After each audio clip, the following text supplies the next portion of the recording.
welcome back to Snaptail on Nature.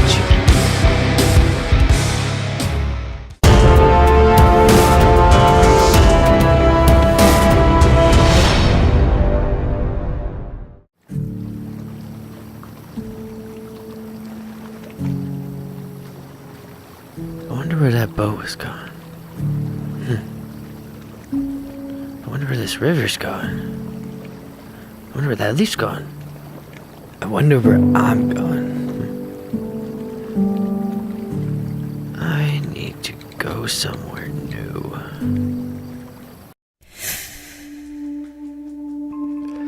We live in a world of nuance and novelty. So much has yet to be discovered, and it drives human progress as a whole and on individual levels as well. Because, self-exploration is as important as any other kind of exploration, if not even more important. We have maintenance at start. Our urge to discover the unknown is what brings meaning to our existence, I feel. When early modern humans started leaving Africa 70,000 to 100,000 years ago, that's when we really started to understand the world around us, and it demanded us to innovate. Speed things forward to today, and we've mapped out our entire planet and even all the planets around us. And the amount of things we discover each day is at an ever-growing rate. You'd think we never run out of things to discover, but what happens if we do? What is the future of exploration? I don't know, but I'm willing to explore it.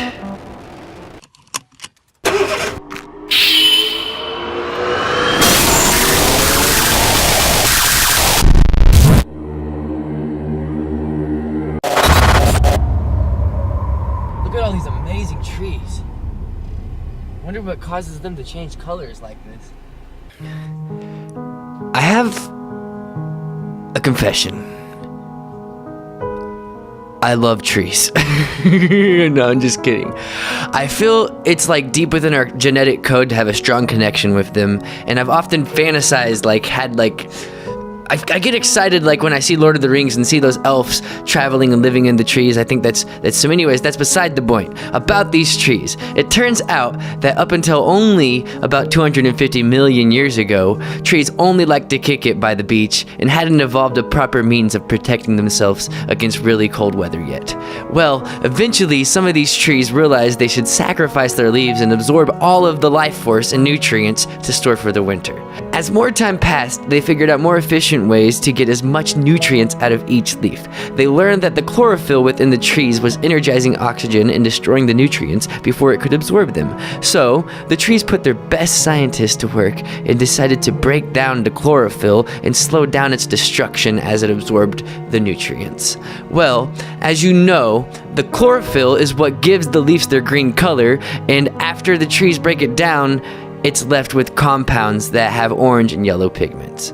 And you might be asking, Andrew, what about the red and purple colors, bro? And I'd say anthocyanins.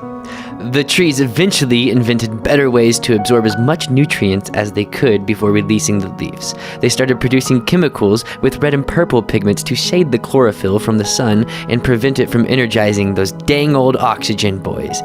Some say the red in the leaves is the blood of the leaves that sacrificed their lives so that the entire entity of the tree could live. That is the story of the colors of autumn.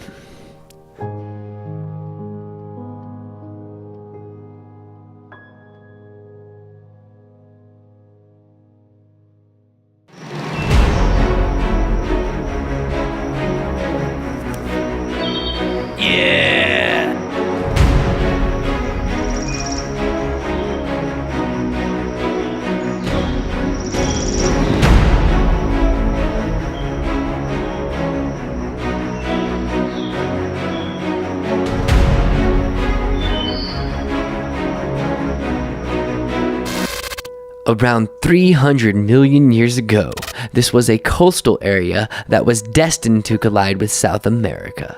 And when it did, it created the Ouachita Mountains. It's thought these mountains exceeded over 10,000 feet back in the day, but from 300 million years ago to some time in the Jurassic period, about 200 million years ago, this place was vastly eroded. For some context, a lot of the highest peaks right now are only 2,500 feet. Can you imagine these mountains used to be 4 times more massive than they currently are? Hundreds of black bears currently roam the Ouachitas but are rarely seen. There are several salamanders that are endemic to this area, meaning that they are unique to only the Ouachitas. The maple-leafed oak is endemic to this area as well, and the forests are mostly dominated by pine, oak, and hickory, covering 1.8 million acres of the Ouachitas.